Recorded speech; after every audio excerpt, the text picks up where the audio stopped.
Thank you. आगे ने active vote इसमें लेना चाहिए, क्योंकि दिन पे दिन परिस्थिति बिगड़ती जा रही है और कई जगह एक दूसरे का ओबीसी और मराठा एक दूसरे का मुंह भी देखने के लिए तैयार नहीं, ऐसी परिस्थिति है। ये फिसल कर दंगों की ओर भी बढ़ सकती है और अगर शांति रखना है तो वंचित बहुजन आघाड़ी ने इसमें भूमिका लेनी चाहिए।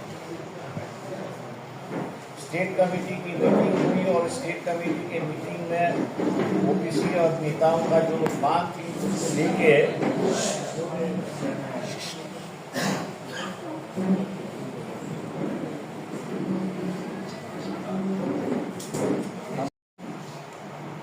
बोला सकते निर्णय लिया गया कि हम लोग ओबीसी आरक्षण बचाव की यात्रा जो है वो शुरुआत करें। 25 तारीख को बम्बई के चैत्य भूमि से शुरुआत करेंगे। उसी दिन जो है महात्मा फुले का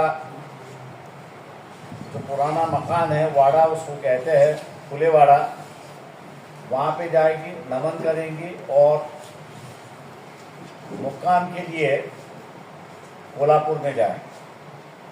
दूसरे दिन 26 तारीख को, ये 26 तारीख सबसे अहम दिन है ऐसा हम लोग मानते हैं कि शाहू महाराज ने 26 जुलाई को ही आरक्षण की पहली घोषणा की थी और यात्रा वहां से शुरुआत हुई। ये यात्रा कोल्हापुर, सांगली, सोलापुर, उस्मानाबाद, लातूर, बीड, नांदेड़, परभणी, यवतमाळ, अमरावती, अकोला, बुल्ढाणा और जालना होते हुए 7 या 8 तारीख को वो औरंगाबाद पहुंचेगी और वहाँ उसकी आखिरी दिन होगा, ऐसा हम लोग वहाँ पर मानते हैं। इस यात्रा का जो मकसद है, जो हालात बिगड़ते जा रहे हैं उसको रोकना और साथ ही साथ ये जो अमीर मराठों की जो पार्टियां, चाहे वो कांग्रेस हो, चाहे वो एनसीपी हो, चाहे वो बीजेपी हो या वो उद्धव ठाकरे की शिवसेना हो, ये सत्ता में रह चुके हैं, कई साल सत्ता में रह चुके हैं, लेकिन कई साल सत्ता में रहने के बाद भी ये जो गरीब मराठा है उसकी तरफ उन्होंने ध्यान नहीं दिया और उनकी परिस्थिति हर साल बदतर हो गई, ऐसी एक परिस्थिति है। आज जनांगे पार्टी तो उनका आंदोलन कर रहे हैं, ऐसी एक परिस्थिति है। वो अपने भूमिका पर अड़े हुए हैं और ओबीसी के नेता जो है वो अपने भूमिका पर अड़े हुए हैं। जो बीच में ऑल पार्टी मीटिंग हुई, उस ऑल पार्टी मीटिंग में वंचित बहुजन आघाड़ी के माध्यम से मुख्यमंत्री से हम लोग ने विनती की कि आप जो है जितने भी राजनीतिक दल है उन राजनीतिक दल को सरकार की ओर से और पर्सनल एक लेटर लिख लीजिए और उस पर उनको विनती कर लीजिए कि ये जो जनांगे पार्टी की जो मांग है कि मराठों को ओबीसी के कोटा में से आरक्षण मिलना चाहिए और दूसरा ये जो सगे सोयरे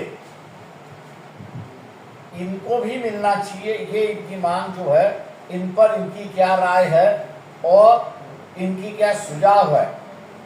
मैं उम्मीद करता हूं कि मुख्यमंत्री जो है, जो मीटिंग में तय हुआ, ये लेटर लिखेंगे और इन पार्टियों की जो राय है वो सरकार के पास आएगी। मैं समझता हूं कि शांति लाने के लिए राजनीतिक दलों ने अपनी भूमिका स्पष्ट करना जरूरी है, ऐसा मैं मान के चलता हूं। और उसी परिस्थिति को आगे ले जाने के लिए ये हम लोग ने आंदोलन रखा हुआ है।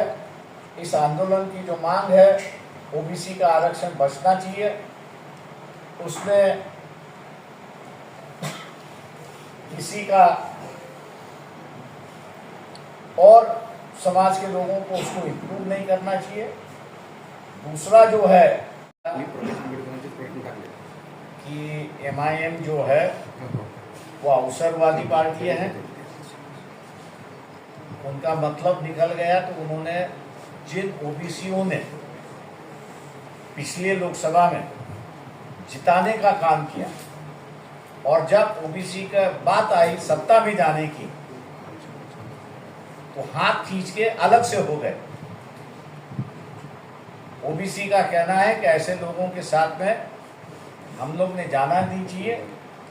मुस्लिम समाज के साथ में सीधा रिश्ता बना लीजिए और मुसलमानों के साथ में बैठ के अपन सत्ते की भागीदारी और हिस्सेदारी करेंगे। ये वो हमारे पार्टी के अंदर जो ओबीसी है उनका ये राय है, उस राय पर हम लोग चलेंगे। सर, एनसीपी के साथ भी जाने की बात चल रही है। जहाँ तक अजित पवार का गठ है वो अभी भी बीजेपी के साथ में है। वो जब तक उस गठबंधन से बाहर नहीं निकलता तब तक गठबंधन की बात नहीं हो सकती। हम लोग इतना ही अजित पवार को आश्वासन देंगे कि वो अगर बाहर निकलते हैं तो उनकी राजनीति स्टेबलाइज करने में हम लोग मदत करेंगे। सर ओबीसी आहे वो एवढा स्ट्रॉंग आहे की तो असं म्हणतोय की एमआयएमने आपला वापर करून घेतला। ज्यावेळेस ओबीसीला विधानसभेमध्ये सत्ता देण्याची संधी आली त्यावेळेस 100 जागा मागितल्या आणि एका अर्थाने त्यांनी युती तुटली आणि तोडली। तेव्हा अशा असणाऱ्या संघटनेबरोबर आपण जायचं नाही।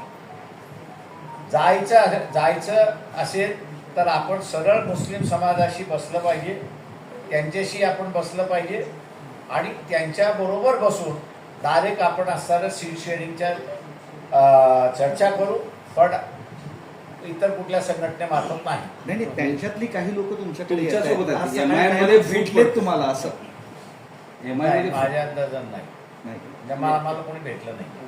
मग ते जी बसायचं तर एमआयएम सोबत पण त्यांचे